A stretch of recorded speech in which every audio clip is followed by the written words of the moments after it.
Hi friends, welcome to my mini vlog. ఈరోజు మన వీడియోలో 8 మంత్స్ ప్లస్ బేబీ కోసం ఫుడ్ని ఏ విధంగా ప్రిపేర్ చేయాలో చూపిస్తాను. ముందుగా ప్రెషర్ కుక్కర్ని తీసుకోవాలి. హాఫ్ కప్ వరకు రేషన్ రైస్ని తీసుకోవాలి.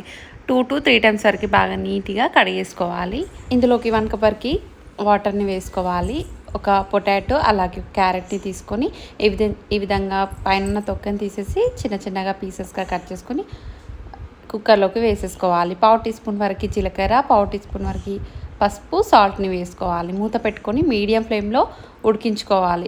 2 విజిల్స్ వచ్చేంత వరకు మీడియం ఫ్లేమ్లో ఉడికించుకున్నారంటే రైస్ అనేది ఉడికిపోయి ఉంటుంది. ఇలా స్మాష్ చేసేసుకొని బౌల్లోకి తీసేసుకోవాలి. పూర్తిగా చల్లారిన తర్వాత బేబీస్కి పెడుతూ ఉండాలి. చాలా అంటే చాలా బాగుంటుంది హెల్త్కి అయితే. బేబీస్ వెయిట్ గెయిన్ కోసం తప్పకుండా ఈ రెసిపీని ట్రై చేయండి. ట్రై చేసిన వెంటనే మీకు ఎలా కుదిరిందో కామెంట్లో కామెంట్ చేయండి. అలాగే తప్పకుండా subscribe and like and share.